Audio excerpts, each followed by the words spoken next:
SBI का नया debit card अगर आपने लिया है और आप उसका पिन जनरेट करना चाहते हो तो इस वीडियो में मैं आपको सबसे आसान तरीका बताने वाला हूं पिन जनरेट करने का।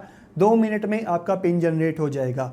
कई सारे ऐसे भी तरीके हैं जहां पे जो है पिन जनरेट कर तो सकते हो लेकिन बीच में चीज़ें अटक जाती हैं। जो प्रोसेस मैं आपको बताने वाला हूं उससे ईजिली आपका जो पिन है वो जनरेट हो जाएगा। आपको 3 चीज़ें चाहिए होंगी। एक आपका डेबिट कार्ड, दूसरा आपका जो अकाउंट नंबर है वो आपको अपने मोबाइल में लिख के रखना है, और थर्ड चीज़ आपका जो रजिस्टर मोबाइल नंबर है जो आपके बैंक में है वो वाला मोबाइल नंबर आपके पास होना चाहिए। फिर आपको करना क्या है, आपको अपने नज़दीकी किसी भी एसबीआई के एटीएम में चले जाना है। पास में ब्रांच है तो वहाँ पे चले जाओ, या जो भी आपके आसपास में एसबीआई का एटीएम है वहाँ पे आप चले जाओ। अब जाने के बाद आपको जो अपना डेबिट कार्ड है वो एसबीआई के एटीएम मशीन में लगाना है। ये फर्स्ट स्टेप है। अब आपको आगे मैं स्टेप बाय स्टेप बताऊंगा। जब आप अपना डेबिट कार्ड मशीन में लगा दोगे, देखो हो सकता है पहले आपसे वो लैंग्वेज सेलेक्ट करने के लिए ऑप्शन आए कि हिंदी इंग्लिश चूज़ कर लो। ये आ भी सकता है या नहीं भी आ सकता। अगर आता है तो वो आप कर लोगे। उसके बाद में स्क्रीन पे आपको कई सारे ऑप्शन दिखेंगे। एक पिन जनरेशन का ऑप्शन आएगा तो उस पर आपको टैप करके अंदर चले जाना है। अंदर आपको जो आपका अकाउंट नंबर है वो यहाँ पे डालना है। मैंने आपको अभी बताया था स्टार्टिंग में कि अकाउंट नंबर आप मोबाइल में लिख के रखना। तो आप अपना अकाउंट नंबर यहाँ पे डाल के कंफर्म करोगे।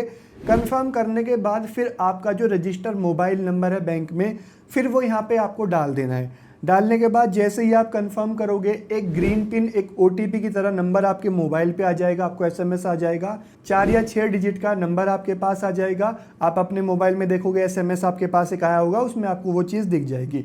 फिर आप यहाँ से ओके कर दोगे, आपके जो कार्ड की ट्रांजेक्शन है कंप्लीट हो जाएगी। फिर आपको अपना जो कार्ड है वो मशीन से निकाल के दोबारा मशीन में कार्ड लगाओगे।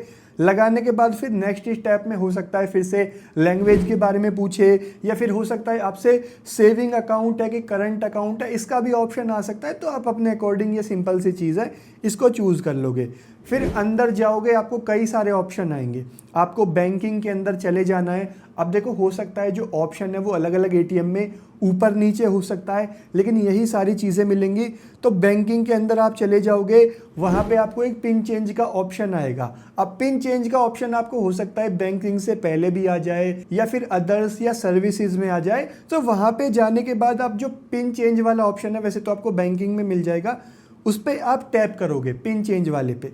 फिर आपके पास जो वो 6 डिजिट का या 4 डिजिट का पिन आया है, वो जो अभी एसएमएस में आया है, वो फिर आप यहाँ पे डाल दोगे। डालने के बाद फिर आपको कंफर्म करना है। फिर कंफर्म करने के बाद अब आपको जो अपना पिन जनरेट करना है वो अपना 4 डिजिट का पिन आप यहाँ पे डाल दोगे, जो भी आपको रखना है डेबिट कार्ड का। डालने के बाद आप कंफर्म करोगे। फिर वही आपको जो पिन है री एंटर करना है, एक बार दोबारा से डालना है। दोबारा डालने के बाद फिर यहाँ पे आप जैसे ही कंफर्म करोगे, आपका जो पिन है वो सक्सेसफुली चेंज हो जाएगा। तो इस तरीके से आप अपने नए एसबीआई के एटीएम का पिन जनरेट कर सकते हो। ये सबसे आसान तरीका है। देखो और भी तरीके हैं जिसमें कि आप इंटरनेट बैंकिंग से कर सकते हो, एसबीआई की मोबाइल बैंकिंग ऐप है योनो से कर सकते हो। तो और भी तरीके हैं, लेकिन उनमें कई बार लोगों को प्रॉब्लम आ जाती है। तो एक ऐसा तरीका है, इससे आप 100% अपने एटीएम का पिन जनरेट सक्सेसफुली कर पाओगे। इस तरीके से आपका जो पिन है वो जनरेट हो जाएगा। और एक चीज़ मैंने आपको बताई थी कि ऑप्शन जो है वो थोड़ा आगे पीछे हो सकते हैं, लेकिन यही सारी चीज़ें आएंगी।